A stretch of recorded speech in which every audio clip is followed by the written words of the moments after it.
Okay, everybody, thanks for joining us again here for episode 2 of 911-ish.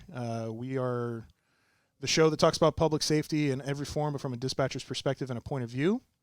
Once again, before we get started with today's episode, just wanted to give a couple of big thanks and shout-outs to the same two from last week, CrossFit 310 in Redondo Beach, for hosting us once again today. They have a great facility, great coaching, great people, and a really great community that's been built here. So if you're thinking about CrossFit or you just want to come see what it's about, or you watch the games on TV and you want to try it, you can go to CrossFit310.com and figure out everything about CrossFit and come work out with us. Also want to give a big thanks to Keith Garcia. He's and his company, which is Bald Sound, for allowing us to borrow his awesome equipment today. So a big thanks to both of them. Once again, I am Jeff Williams, and I am joined here by Jason Bradford. And we are your two hosts of 911-ish. And let's get into it. 5840, requesting assistance. We have a possible 211 in progress in the Bank of America. Bank of America, located in north of Kittredge. We have shots fired. All units, officer needs help. At the Bank of America, located north of Kittredge, officer needs help. Bank of America, 911 emergency. I'm at a drive-thru right now. I ordered my food 3 times. I asked 4 different times to wait. You know what the problem is? I got a man in the pool. He's got his driver stuck in the pump line. What? You're kidding me. I'm telling you, honest to God, something you really got to say to believe.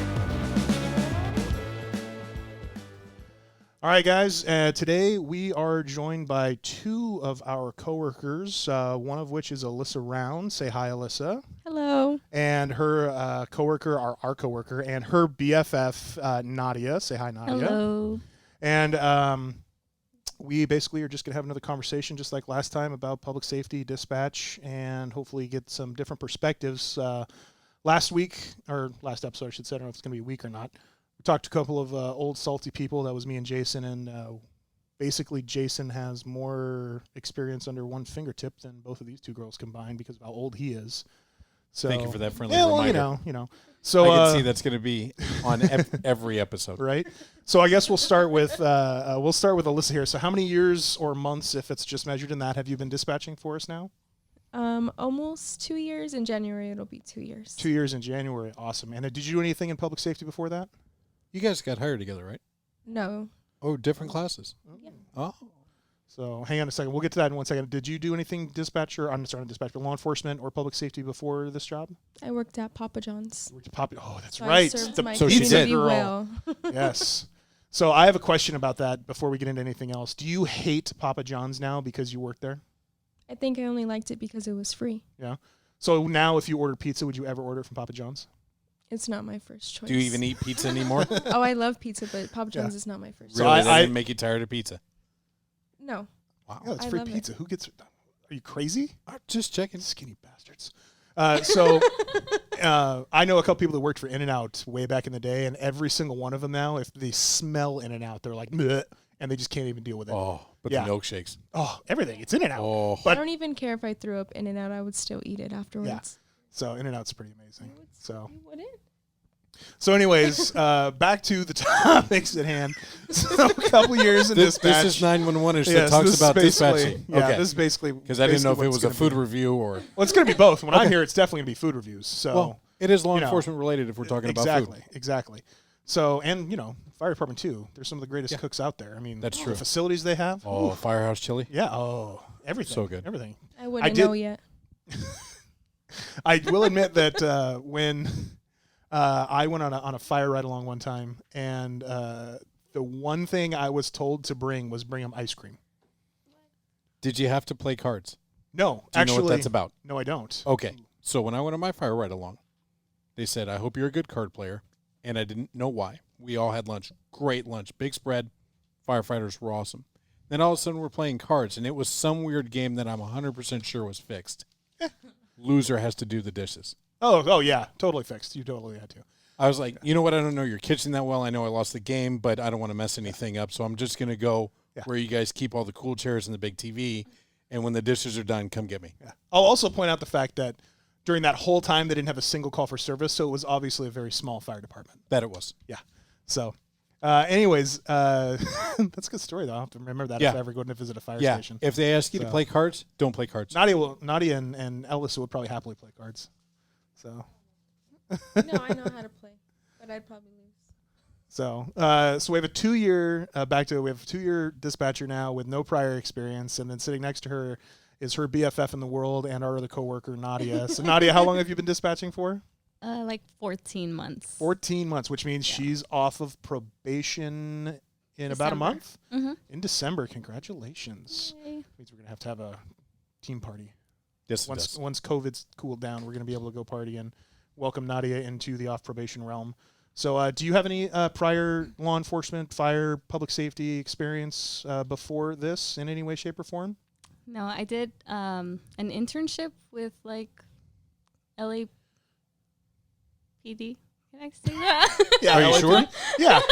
Are No. you sure? Yeah. I did an internship there, but other Was than that for college or? Yeah, Okay. so I had to do So it. basically, you worked for LA and didn't get paid. Yeah. Sounds about right.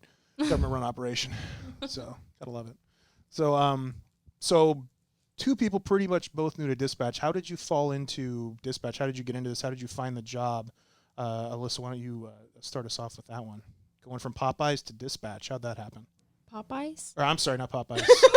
Papa John's. Papa John's. Papa John's to dispatch. How'd that happen? I honestly didn't even know what I was getting myself into. Jeanette which is our supervisor now, kind of persuaded me. Did you I meet was her already- at at a hiring fair or? No, or I where met did them you meet at her? one of the Gardena night out things. Oh, okay. Okay.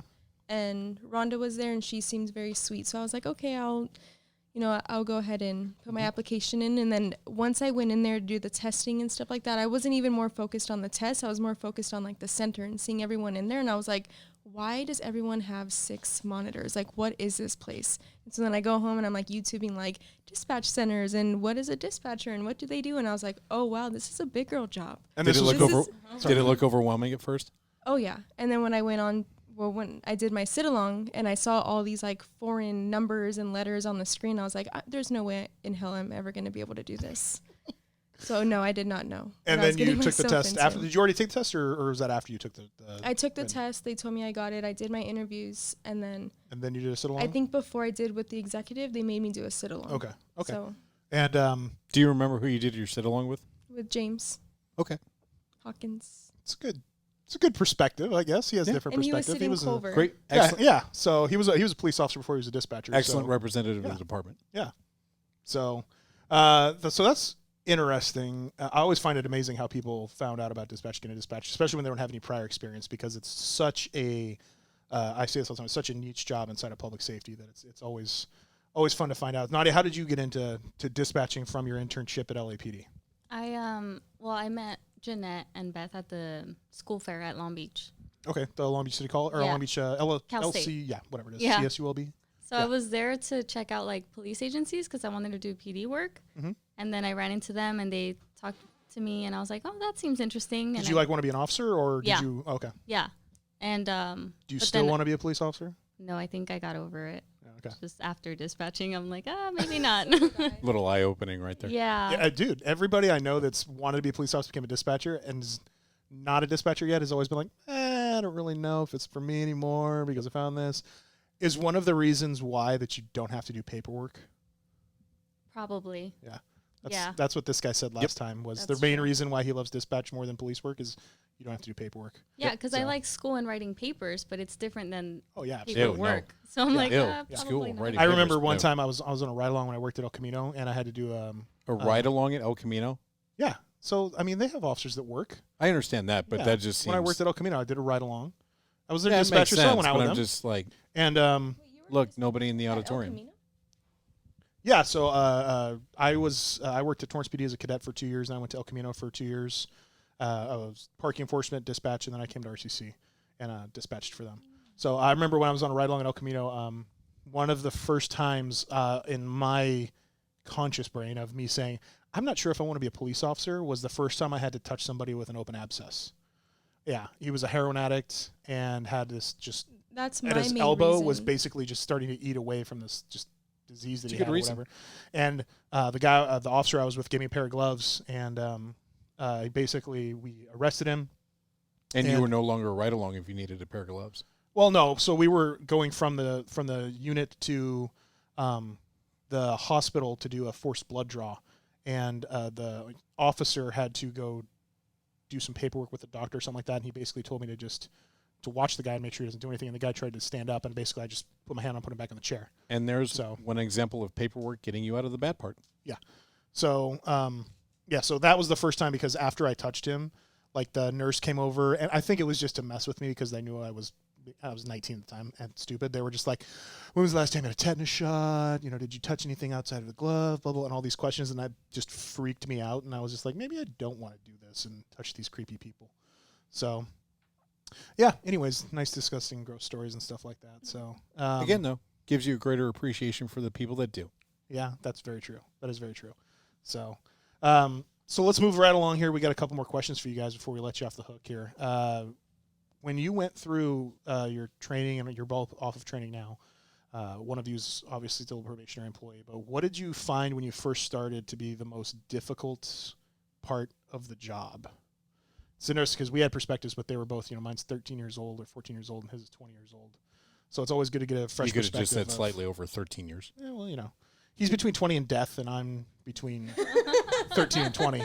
So what did you guys find is the most challenging part of the job when you first started? I think for me, it was just like leaving all the negativity at work and not bringing it home with me. Ooh, I like that answer. That is good. That is a good answer. So I made a rule for myself. Like the minute I walk out of those doors to go to my car, I have to leave it all in the center and then not bring it home with me. Have you been successful every time at that? No. I mean, there's obviously things that come home with me, but I think I have learned to manage it better. Let me pose you this. Since you have a job that basically requires you to talk for 12 hours a day. No, I don't want to talk to anybody on the phone. Thank you very much. That's exactly where I was going. Thank you very much. When my grandma calls, I'm like, I can't do this tonight. There's no way I'm sitting on the phone for 2 hours talking about who knows what. Oh, yeah. My parents know that, too. Like, if my parents know not to call me unless it's an emergency. Yeah. And I won't call them unless it's an emergency. And you can call it weird. I refuse to pick up the house phone. I'm not answering a phone unless I'm getting paid. Yeah, absolutely. Absolutely. Nope. So you couldn't pay me to pick up the house phone. Sorry. So what was the method that you found as most effective to deal with those things when they did come home? I would just go on drives by myself, like just silent drives, and just literally do a lap from the 405 to the 105 to the 110 to the 91, and just either do it 2 or 3 times and then come home in silence. Or I like the way her best way of dealing with stress is to go sit in LA traffic. Right. Well, makes a lot of sense. Well, usually this was like at 9 p.m. because I've already like marinated in like my stress throughout the day, and then I went home and tried to eat. Marinated in my stress. Right. This might be a food review show after all. And she marinated, not even marinated. Yeah. So. Yeah. Yeah, that's it. I mean, it's interesting. Everybody has their own thing, but I'm the same way when like I've had a really stressful day at work. It's either classical music or no music at all on the way home, and I just sit in silence once I get home for at least 10 to 20 minutes. Yeah, you can't do that. You have a wife and kids, so there's no such thing as silence. No, they're actually pretty good. I have no complaints. Yeah, they know when Dad gets home. Hey, look, he might have been talking for 12 hours. Yeah, it is literally life and death situation. Maybe we'll leave him alone. At least let him get his shoes off. Yeah. So the only question I want to hear when I get home is, "What's for dinner?" or "What are we eating?" Don't ask me any other questions. I don't want to know about your day. I don't care. Yeah, very important. Oh yeah, very very important. Unless you're, we have a couple coworkers who are on the intermittent fasting gig, and I sure hope English teachers aren't listening to this. Whatever. Thing. So, your wife will listen to it eventually, probably. So she'll give me an F. So us an F. That works too. Yeah. Yeah. So, anyways, one of the girls at work got me doing it for a little while, and I remember the worst feeling ever is getting off of work and not eating after work. Like, that is so fat boy of me to say, but it is so true. Like, it is. But no, that proves that food is comforting. Oh yeah, absolutely it is, especially for a dispatcher. Right. So, don't worry, you two will get there eventually. You'll get that freshman 15 and sophomore 20. It'll happen. Wow. Yeah. Hasn't happened yet. It's been a couple years. They're lucky so far. Oh no, it's happened. it's happened. Well, we are recording at a gym, so you're welcome to come work out with us. Oh, sure. So. Not only that, but they're looking at you right now, and they are just scared to death. Yeah, of what might happen. Yeah. I know. They are looking at you just going, God help me. I think I'll walk home. Yeah. So what about you, Nadia? What did you find is the most difficult part of this job when you first started? So I think adjusting to shift work.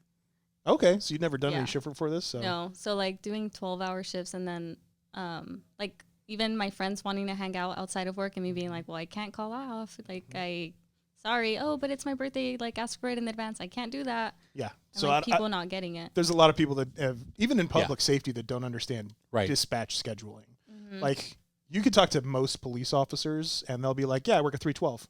Like, oh, okay, cool. I work at 312 too, but not really. Right. Like we work at dispatch 312. So you're always, there's always mandatory overtime. There's always overtime available. Luckily not luckily, that is a terrible word to use during this time, but because of COVID, our schedule has been changed, and one it thing just about so it- happened that we were able to eliminate a lot of overtime because we have basic staffing. But there's so many agencies out there that. But one thing about it don't is have that. that set of circumstances is not unique to just one dispatch center. Yeah. Every dispatch center Yeah. is short. Every dispatch center has overtime. Yeah. No matter where So- you go, you're going to encounter Absolutely. So, and you talk to dispatchers from any agency, and the first thing they're Right. going to ask when you talk about work is that. How much overtime you get? how much overtime you getting, and if they're a supervisor or manager, it's hey, what does your agency do to not have mandatory overtime or Right. to eliminate as much as possible? So, Right. have your friends and family been cool pretty much with your adaptation to this new line of work? Yeah, mostly because, well, with my parents, I go see them whenever I can. And then friends, I don't really have a lot of friends outside of work, so it's not a big deal. Like, I'm always Welcome to hanging out with dispatch. this Yeah. one next to me. Yeah. Well, that's because you guys work the same shift. Well, you're going to be coming back the same shift here, from what I Right. heard, right? Yeah, Yeah. So Is we that were official? Yes, it's officially on my schedule, Ooh. but There you go. we were working the other day, and man, you would have thought that Alyssa had just won the lottery. Oh, yeah. We were all just having a conversation, and she literally started Yeah. jumping up and down, doing Yeah. jumping jacks, When I and told you? screaming Yeah. in the Oh. center. Oh my God, Nadia's coming back! Aw. So yeah, true BFF sitting with us here. So Reunite. yeah, and it feels so good. Yeah. Yeah, Oh my that was God. great. Yeah. That was perfect timing too. So. Awesome. Mm-hmm.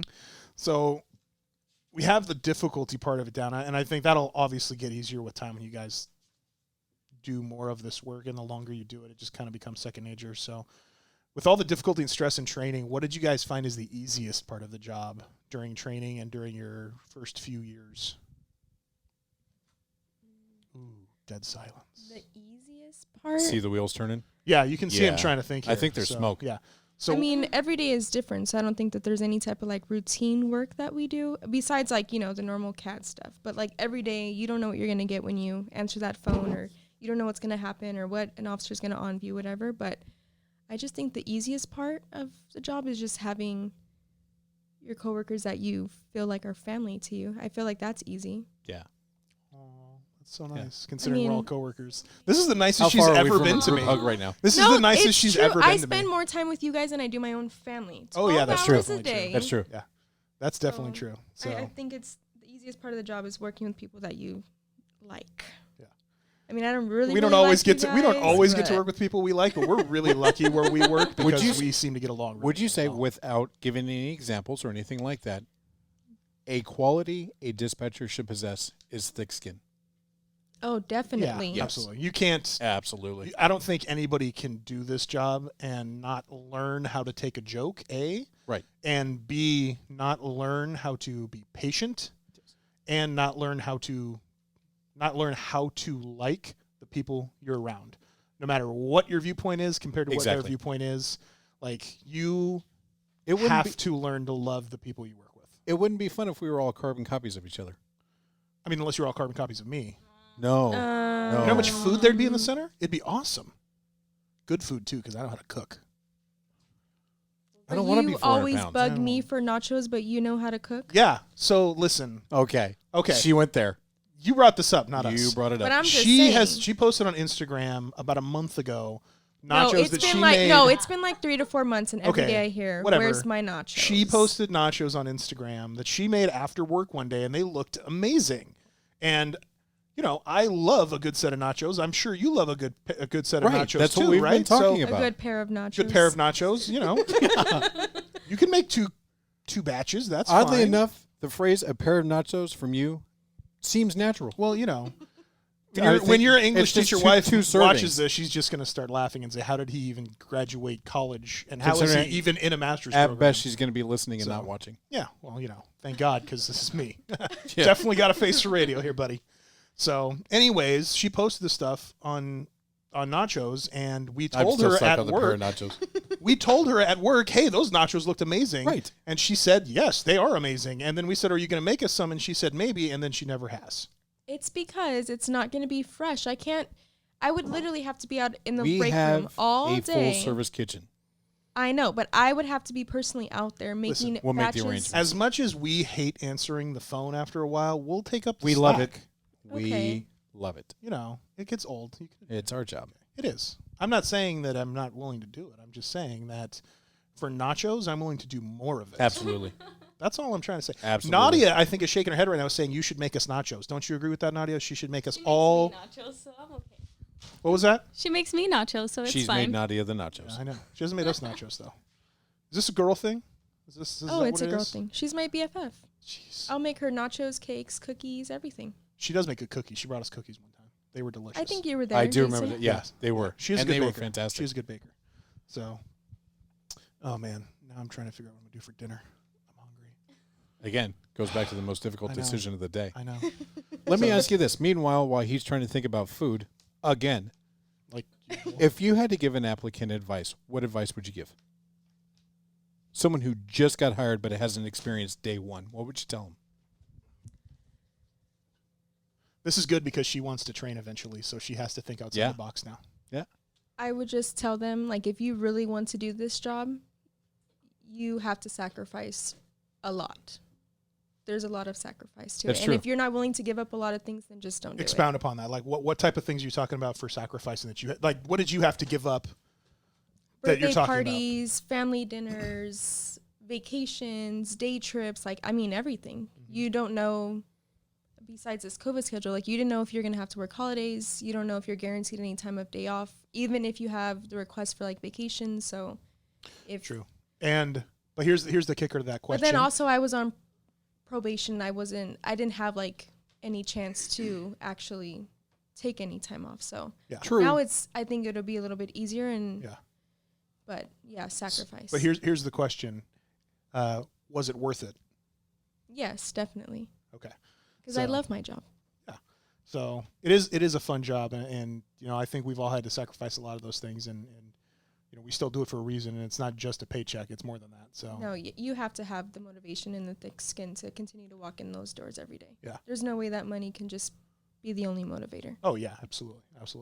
So Nadia, what about you? What did you find easy when you first started this job? I think it was the fact that it was a fun job. It was so different. So like doing the line of work is what I thought was easy, because I'm like, okay, the job itself is hard, but it's easy to push through it because I enjoy it. And again, just having people that you get along with and that are nice to you on your shift, like, it helps a lot. But other than that, I mean, it's a hard job, so I don't think any of it was actually easy. Just No, I hear that. That makes sense. Okay. Let me ask you a question that a probationer could ask you if you're training him. Your trainee asks you, what keeps you coming back day in and day out? Because I've had a trainee ask me that. What would your answer be? And then I'll tell you what I told mine. Well, I feel like I make a difference. Like when we have those same 5150 callers every day and they ask you the same questions, and just knowing that, like, you're telling them that they're okay, you're fine, give us a call back if we're needed. Like, I just like knowing that when they call, they're expecting someone to answer the phone, and that's what we do. So I guess that kind of. That's a good answer. I told my trainee it was being part of an awesome team, and it keeps me coming back every That's a day. good answer too. I get to work with an awesome group of people, and nobody does anything alone, and we get to do it with some of the best Yeah. in the business. It is a And real I team, thoroughly believe that, and I still believe that to this day. even when I try to explain to people, like when we have hot incidents or like crazy things that are going down, like, you know, everyone in that room, regardless of who you like or who you don't like, That's or right. what drama is going on at the time, like, we all push together, like, as a team. I know every day when I go to work, when I walk in that building, I can count on everybody that's there. I know Oh, that yeah, for a absolutely.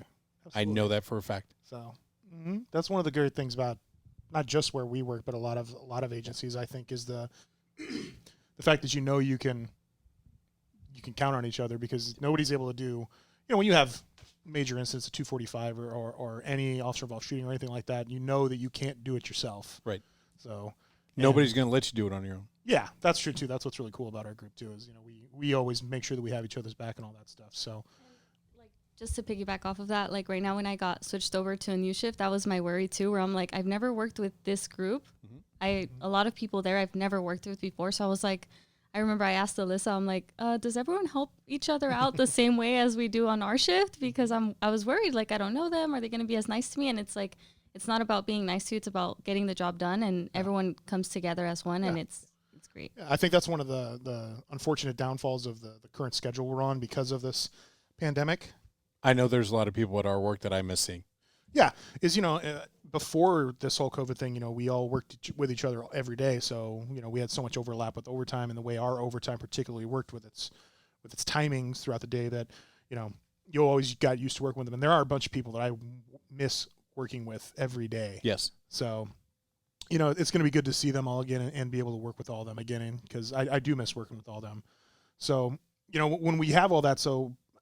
You were talking about the changing of the shifts and stuff like that. Did you have any, not so much on the change of shifts, but like just throughout your time here, what were some of the biggest surprises you had where you were at work and kind of something just completely threw you off and you were never expecting to have to worry about it or deal with it before?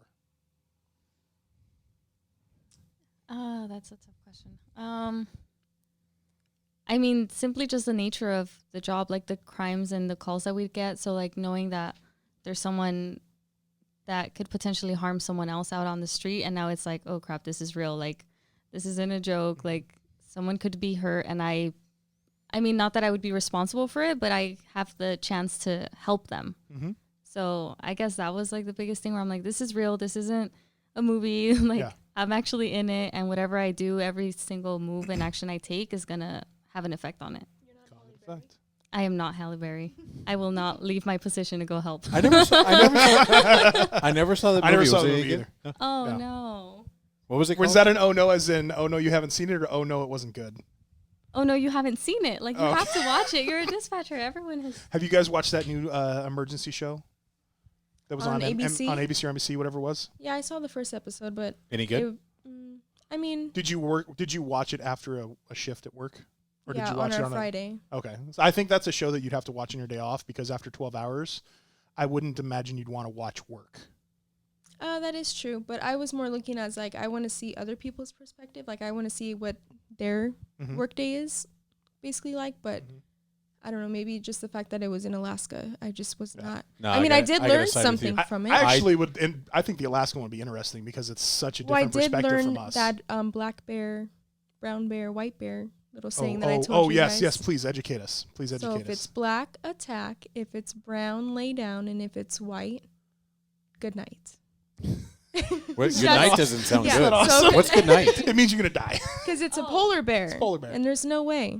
Yeah. Basically, the polar bear is going to kill you because apparently, according to the saying, a person can destroy a black bear. But I got a fighting chance against a black bear? I guess. No, if it's black, you have to fight back because they're going to attack you. And then if it's brown, they don't want anything that's dead. So you lay down and pretend you're dead and they're going to leave you alone. And then So this is a really random question. Has anybody in this room except me actually seen a bear? No, I want to. No? Not outside of the zoo. At the zoo. Yeah, so I was, just quick side story. I was on a motorcycle trip through Alaska.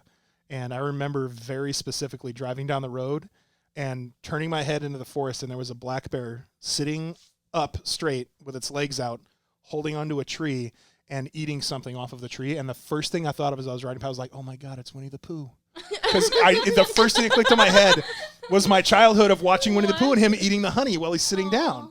And it was, I know that's really, don't shake your head. I'm just saying another story related to food. Yeah, it was just, of course. It was just fun and entertaining and very, very mesmerizing. Not just the food, but the bear. Quick question posed to both of you real quick. Most memorable moment of your career to date? That could be good or bad. Yeah. Okay. I don't know, I have two.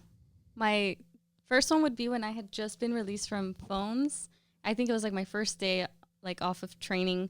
And during training, I didn't get any crazy calls like you trained right at the beginning on PD right at the beginning of COVID, right?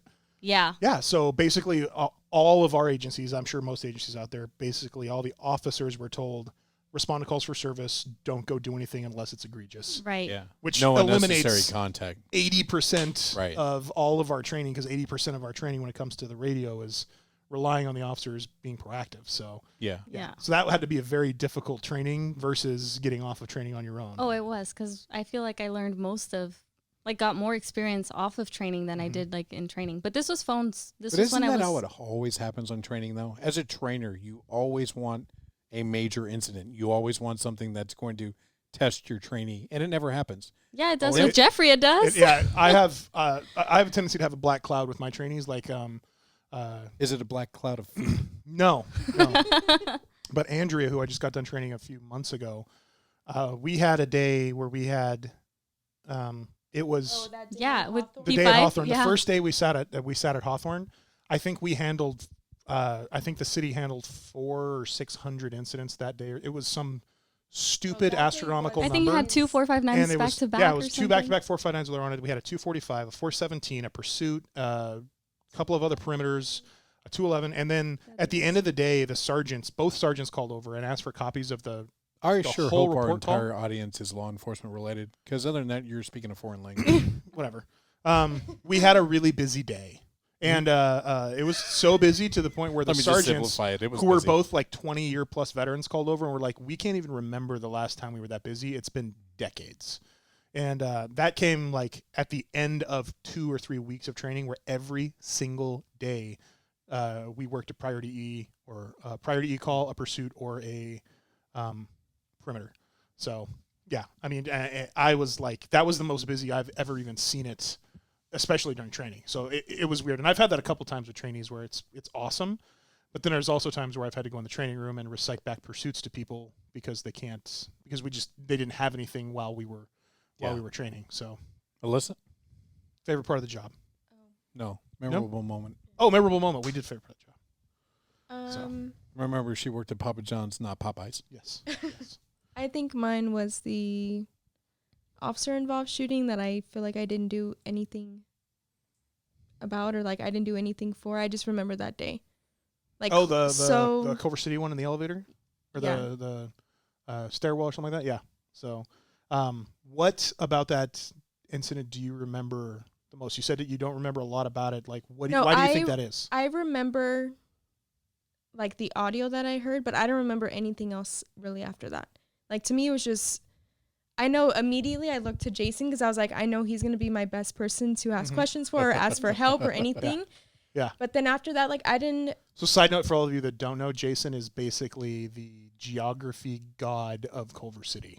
And he just knows So, everything in For general. instance, what's the address of Target? Which one? Exactly.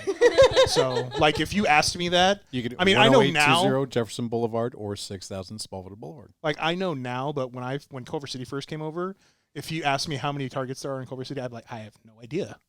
So, yeah, he is, it's scary. Like, you can ask him an address, like some random numbers, and he'll be like, that's 2 addresses away from the border of the city. Oh, yeah. You ask him the name of a bar, and it's like 6 of the bar stools on the left-hand side are in Culver, and 4 of them are in L.A. And you're like, oh, okay, because that's fantastic. So, but yeah, it's Jason's the geography guy. So, so after you turn to him, what do you remember about that? Absolutely nothing. I just remember Nadia was sitting next to me and she was telling me, breathe, you're okay, type. Because I was just shaking. First of all, my fingers, I don't even know how I typed anything, but my fingers just like were nonstop shaking, but then also nonstop typing. Yeah. And after that, I was like, I can't believe this is happening to me. And then I looked at the time and I was like, I really hope I get to go home at 1800 because I don't want to have to stay over. And I was super hungry and I got skipped on my break. So I was just like. So I remember that day, and I was sitting too. sitting on the far end of the room. So we were like, and this doesn't have context for anybody who's not been in our center, but I was like 6 consoles apart. So probably like 30 feet, 30, 40 feet. Mm-hmm. And sound travels in our center, but you have to be loud in order to hear it. And I just remember I was talking to somebody, and all I heard across the room was shots fired. And I was like, okay, shots fired. And then I don't remember who said it, but somebody turned around and said, I think somebody just said they got shot. That was me. Oh, okay. That was me, because I heard her say shots fired, and then I turned around and I go, I think Aaron's got a shooting. Yeah. So. No, well, I said, because I was just trying to listen, because the radio at that point, like, you can just tell with the way, Nonstop. the way that the officers were talking, like stuff was about to go down. Just got our pay stub. Sorry, side note. So I knew that something was about to go down, and then when they said shots fired, I was like, oh crap, shots fired. And she was like, you have shots fired? And then they said officer shot, and I was like, officer shot? And she's like, did you just say officer shot? And then that's when everyone And that's was when like, I queued, and I was like, oh, I think they just said that. And I remember I called LAPD, because obviously this was like within seconds, and nobody knew what was going on. Yeah. And I called LAPD, and this is kind of embarrassing, actually. I called LAPD, and I said, hey, it's Culver City. I need to put out a call for help. And he told me on the phone, he's like, calm down. What do you need? And I was like, and the way he said it, I was just like, okay. Well, you did more than I did, because all I said was, copy. Yeah.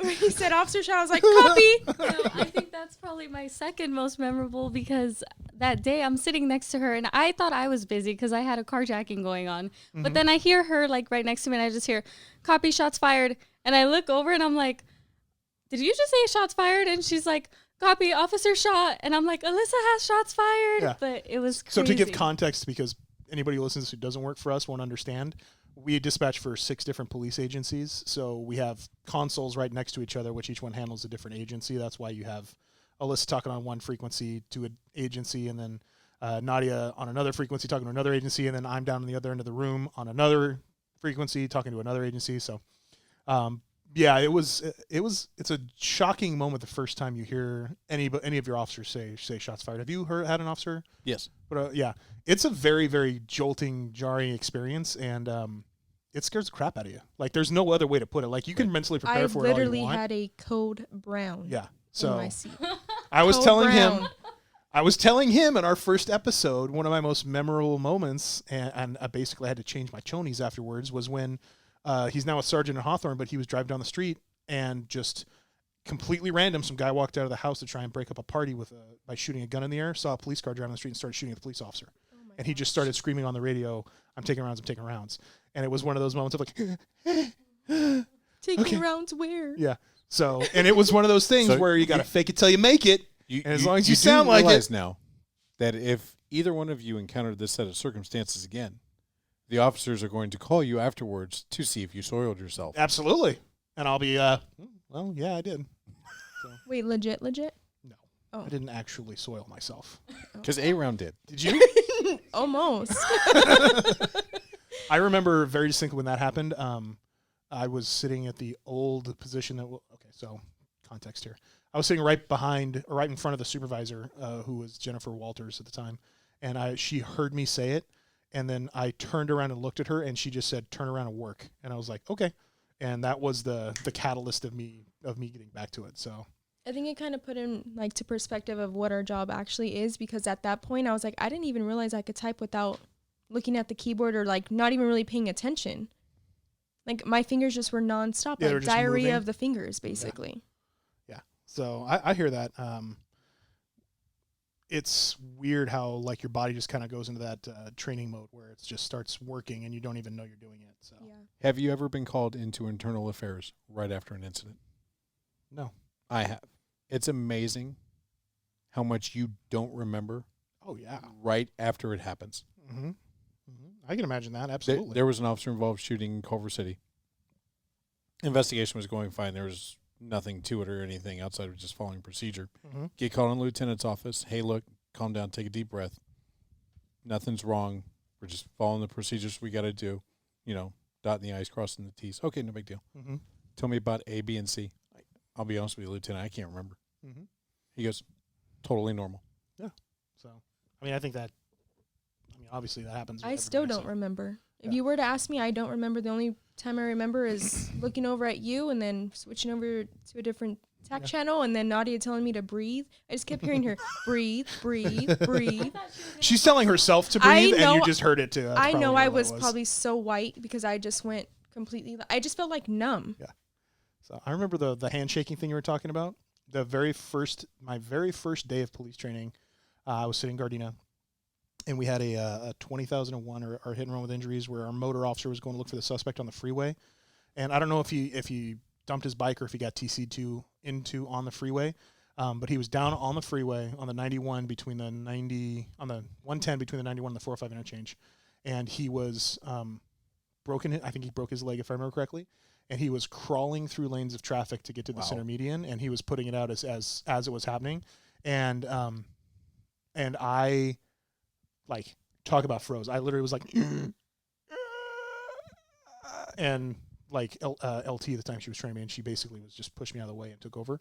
Thankfully, because it was my first day, and yeah, I was just like, that was an eye-opening of, oh shit, this is real moment. So, yeah. So, what was you said that her shooting was your number 2. Yeah. What's your number 1? Oh, my number 1. Oh, it was when I had just been released from phones training, and it was like my first day. During phones, I also didn't get any big calls, and then like my first call, it was like 6:10 a.m. And this guy calls and he sounds like he's choking and he's saying like, my wife stabbed me with a screwdriver. And I'm just like, oh crap. I completely forgot. Like I didn't know what to ask. I was like, thankfully the supervisor. Yeah. I'm like, but you're breathing, right? Did you die? Well, he's talking to you, so I hope so. But the Did you die? Yeah. He's probably going, not yet. yet. But the supervisor was Kind of why I'm calling. I'd like to not die. Yeah. She was listening in, and I just I messaged her at the same time. I'm like, help. And then she's like, I was listening, thankfully. And then she just kind of like would message me what to ask the guy. And at some point, eventually she had to take over because I was like, I have no idea what to ask him. Like all I knew was, who is she? What's her name? And First he day didn't on your even know. own, first call. Yeah. What are you doing? Sending a message, help. Yeah. Yeah, I did that all day after that. Yeah, well, you know, we've all sent that message around. I send that message around sometimes too. So still to this day, so it happens to us all. So since then, and now that you've taken thousands and thousands and thousands of calls and you've dispatched more and stuff like that, what is a normal day at work like? Take us through a normal day at work for you. Like, what's like from the beginning? What's your ritual before work, at work? We know what when you go home. You go home and eat. So do I. Well, it depends on how tired I am. I look at the seating chart like, okay, is this one that I can kind of like relax for a little bit and drink my coffee? Or is this one where I'm going to have to be monitor your MDC for a call or this or that? But I think a normal day is make sure you have coffee, plug in, set up everything that you need. I don't think there's a profession other than ours that drinks more coffee. I mean, how many messages a day do we get from Cindy that says fresh pot? At least she's 3. a saint. At least 3. She's and then a we saint. have... She's an absolute savior. Yeah. And then there's the Keurig that's out there that probably gets 20 cups a day gone. I'm surprised that thing still works. So, well, that's the third one I think we've had. That's the industrial one. Yeah. So. Because I get anxiety knowing that, like, if I don't have coffee that I need to order something, I'm like, okay, I at least need 5 extra minutes before I get to work to get coffee because there's no way I'm going to do 12 hours. Starbucks delivery just saves people's lives.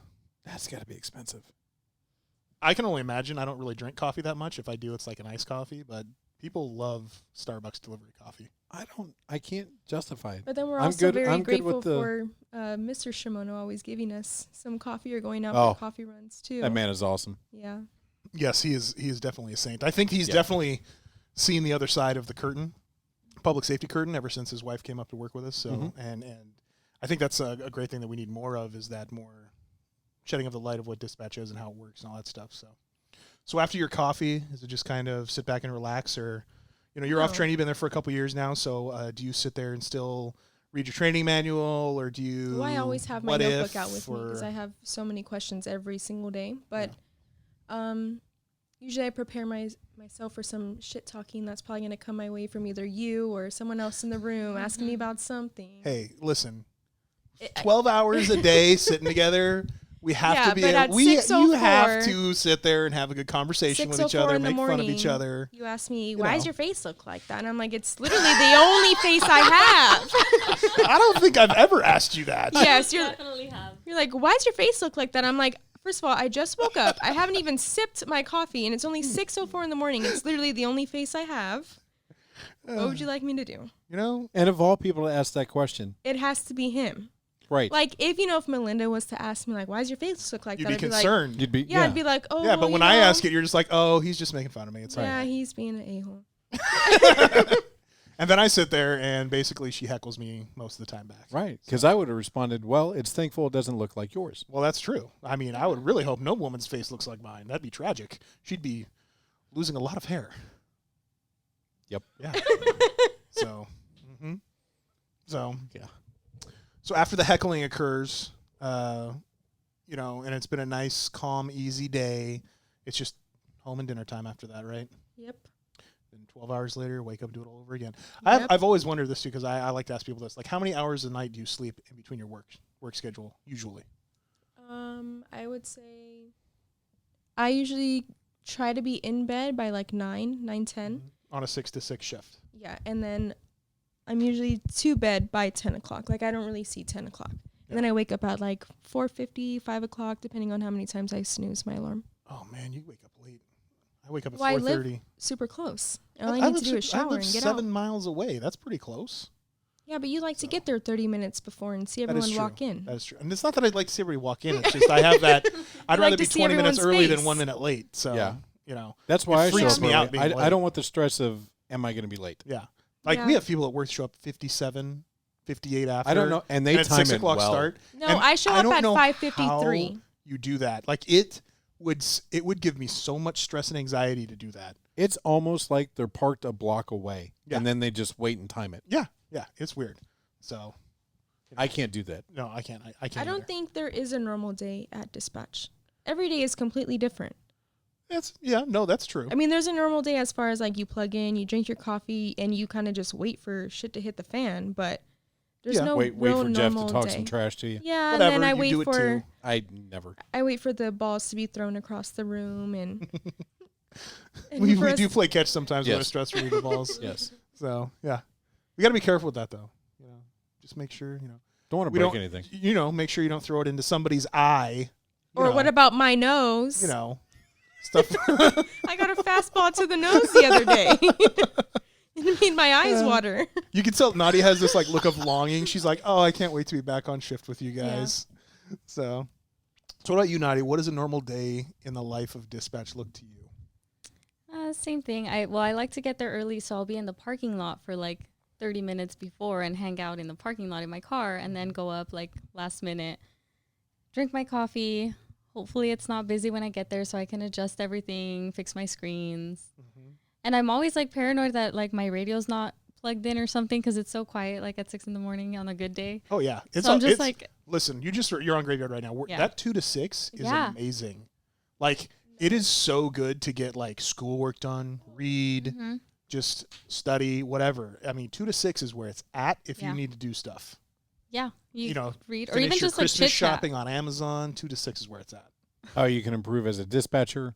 That Since too. you're on company Since you're on time. probation. You know, Yes. all Right, that. since all I'm on that. probation, I can't do All anything that. fun. Utilizing all the tools given to you to become Exactly. better at what exactly. you do for a Or living. watch the 17th rerun of Memorizing your training manual so you can recite it to all your coworkers on the rotunda. There's Right. that. You know, or if you're Rob Campbell, you're going to watch the 17th rendition of Sports Center. Yes. You know, that's always fun too. Or MTV's on late at night. You get the 80s classic rock shows. Well, you can't listen to them, but you get to watch Well, the the little Graveyard Crew, videos. they watch that like ID channel stuff. Don't Oh yeah, they? ID channel, Yeah. HGTV is where it's at for those guys. So TLC, yeah, they watch a lot of TLC. So, but to pull it back into a more serious question, I have is, after a couple of years having no prior experience in law enforcement, how do you view society differently now than you did before? I don't trust anybody. It's like we said on our last episode. There's always 3 versions of the truth, right? Person A, person B, and then what actually happened. And I don't know. I used to be super like open just to talking to random people or like, you know, just anything. Like, hey, how are you? What are you like up to? Whatever. And now I'm like, anyone tries to talk to me, I'm like, who the F are you? Don't talk to me. Don't even look at me. And I don't like, I used to be very outgoing, not saying that I'm not now, but I'm definitely not as outgoing as I used to be because I know that there are lots of crazy ass people out there. Yes. It's Crazy amazing. people. It's amazing how like you always like you hear on the news like, oh, mental health. Yeah. And you're like, yeah, okay, no, whatever. not even that type of crazy. I mean like crazy as like they will shoot you because you like basically cut them off. Oh, yes. Now whenever Yeah. whenever I see a crazy driver, I'm like, get in my lane. I don't care. You can cut me off. I don't even care if you use your blinker or not. Just get in front. Yeah. I don't even want no 415 road rage. Right. I don't want you to pull out a 417 and you know basically 245 me because I didn't let you in my lane. I don't care. Yeah. Cut me off all you I'll want. translate real quick. She doesn't want anybody to pull out a gun and shoot her. Yes. Yeah, basically. So, but yeah, it is astonishing when you actually sit back and look at like one of the shocking things to me when I first started and still to this day is how many domestic violences occur in a single day. It's just like, how is this? Why? Let me ask you this. For the whole room, since you've been employed in this profession, do you think it has helped you put a better perspective on what's important in life and what's not? Oh, definitely. Yeah, absolutely. There's a lot of things before I started in law enforcement that bugged me. I care less now. Oh yeah. That it's Absolutely. not worth sweating about. Yeah. So, I mean, I think one thing I used to take for granted too was spending time with my family. Like I spend so much more time with my family now than I Yeah. did before. So, Just to remind everybody, I started in 1994. how old are you? I That wasn't is- even born yet, or even thought of. Both of our guests hadn't even been born yet. That said, the biggest thing I have taken away is putting things in perspective. Oh yeah. What I worry about and what I don't worry about. There is probably 80% of the things I worried about before. I care less now. Absolutely. So it definitely expands your horizons. I So, think I used to be like a lot more of a hothead before, where like anything used to bother me. And then now working here and seeing how like people react over the smallest things, it's like, oh no. Or even outside of work, like somebody making a big deal out of a big nothing, it's like, oh, calm down. Like it's not a big deal. Right. My neighbors didn't move their trash cans. Yeah, Get exactly. over it. Those type of things. Talk Yep. to your neighbor about it. Don't call the police. Call 911. Yeah. Yeah. Certain neighborhood issues that I would see before, I'm fine with it. so yeah, it's definitely an eye-opening experience to work in public safety, and it changes your perspective on everything. So, Let me ask you this. What would it take for you to call the police on your day off? Absolutely nothing. Right. I had something no, today. no, it would take an obvious egregious I- crime occurring in front Yeah, of me. exactly. I mean, obviously, I'm not going to let anybody's think we safety be both did. jeopardized, anything Oh like yeah, that. we both had something today. We both had something today that we would have called the police on, but Well, haven't neither you of us guys Same, did. same thing or different Neither of incidents? us did. Different. So for me, Well, aren't you guys together all day, every day? yeah, well, on her way to my house.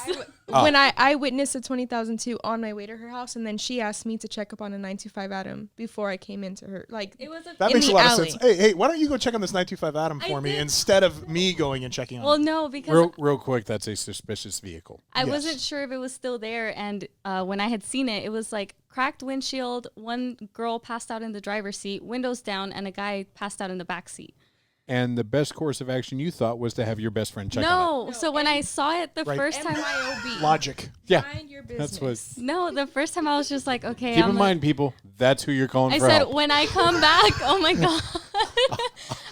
I'll send my best friend to go check this out. Yeah. I'm not going to bother the police officer who's been trained in this. Listen, she checked it out. It was As gone. she literally just got done talking about Cleared crazy people. ADAS. Yeah. No, hey, best buddy, I on your, hey, literally best buddy, texted on your way her. up to the apartment, can you check Yeah. that suspicious vehicle with someone passed No, out she in was it? like, come in through the alley. It's on the west side. It's a white BMW, whatever. I'm like, okay, I'll take a picture of the plates if it's there. I texted her here, GOA UTL, because it wasn't out there Nice. anymore. So I was like, Nice. okay, they're gone. What's the point of Why calling? didn't you call for a 20,002? Okay, first, it was in. Because she wasn't the victim. No, I Well- wasn't. And first of all, I was already being No suspect texted by info? you guys. So I was like, I got to hurry Okay, so up. yeah, that's because you were at least And s- 16 minutes late. And second, I was like, she's waiting on me to go to the nail salon. I have to hurry up. And also, there There's are already pending people. issues here, Jeff. Yeah, we're No, the most first of all, important the victim vehicle was chasing the suspect vehicle, and then other people already pulled one. Never over do with their that. hazards Never on. do that. if Hold you're- on. No, if you're but on the phone that's or why I if was you're like, listening. Torrance, I'm she sure had to there's get more to the people. nail salon. You could tell she was rushed. She couldn't make a decision, so she went with every color. Yeah, you notice is that? true. Yeah, yeah. She has like 6 different colors on her nails. No, there's Notice that. only 3. I'm done making And they decisions. matched. They Just matched give the me- little the hair tie on her arm, her Yeah, sweater, they and do. We her were talking pants. about that. I'm not making decisions anymore. Just give me a little of every color. Yeah. So And there was plenty of people calling already. I know that. Once there's something like that, everyone and their mom decides to call, is and our true. phone lines are blowing up. I'm like, Torrance will get there when they get there. Have you ever had a severely major incident with only one RP? oh hell yes. Right. And usually it's a Doesn't shooting. that throw you off? Yeah. No, it's usually a it's shooting. fires, and you're like, no one else called about the fire? So, I don't think I've had a fire before. Nah. No? I've I had feel I've like- had a few shootings. So Shootings, yeah, legit shootings we've had, and we're like, it's not, we always can tell I when a can call think is of a legit. Sunday morning oh yeah. in Hawthorne. Was there a song being sung in the room? There was. Yes. Oh, no, let's not. Yes. There was. It One was, that was a RP? fun night. Second RP. That was it. And it was a shooting through a parking lot of a hotel. Yeah, an active one. Like during the day. Well, Yeah. during the morning. yeah. So that was a fun one. So speaking of fun I don't incidents, know about fun's the right word. well, I guess we have a different perspective of fun. Yeah. So it was We were a definitely lively, busy all day. fun, busy. Fun as in keeping us busy. True that. Yeah. There was a little bit of pucker factor involved Yes, in that one. yes. That was the closest he's come to having to change his shorts in a while. So speaking of major incidents, what's one major incident you can remember that you don't think you'll ever be able to forget, other than your OIS? That's officer involved shooting. Does Nadia have one? Yeah. Nadia, you can go. I was sitting Gardena, and there was a call that came in of like, I guess it was like 2 kids having a 415 outside of a liquor store or something, and then turned out all we knew was somebody got shot. And later on we found out it was actually like a 12-year-old boy that shot like a 15-year-old girl. I remember this. And she passed. And that one it wasn't like a big deal to me because I didn't have to do much, because when they went out it was already it already happened. What I mean is What a poor choice of words. no, I know you're Spoken right. like a true dispatcher. No, what I mean is it's not like I was super busy or doing a lot of Yeah. work, but it was very I remember that because it's like he was 12 or 10 or 12 and he killed this 15-year-old girl because I guess 2 teenagers were arguing, and his way to break it off was to shoot one of them. Yeah. So yeah, I remember that one. Crazy world we live in, huh? Right? Weird things. So are you going to bring the fun factor back in the room after Nadia destroyed us all with a 12-year-old killing somebody?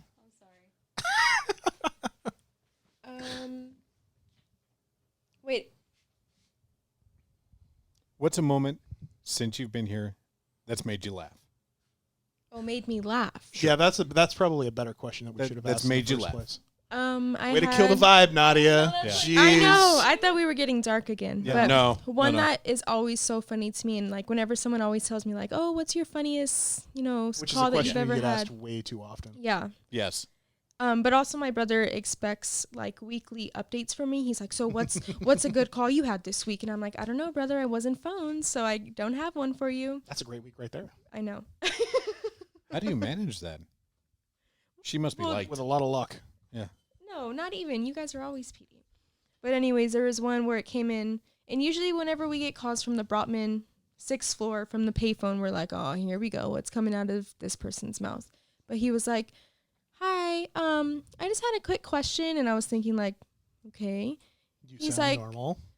He's like, "How do I report a robbery?" And I was like, "What type of robbery?" He's like, well, I need to report a robbery." And I'm like, "Okay, well, what happened, sir?" He's like, "Well, my penis was robbed, and I just need to make a report of it." And I'm like, I don't know what to say because I know he's calling from the Why psych haven't I heard ward. this story before?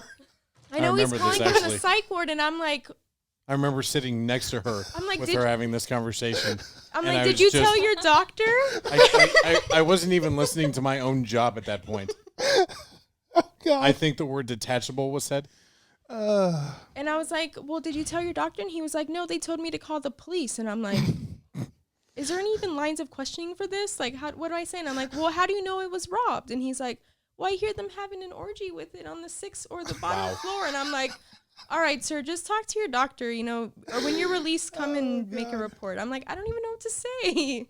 But Come to the station when you're released to file a report. There will be a sketch artist en route. Oh God, it is amazing. The calls that are just so random sometimes, where you just get that moment of,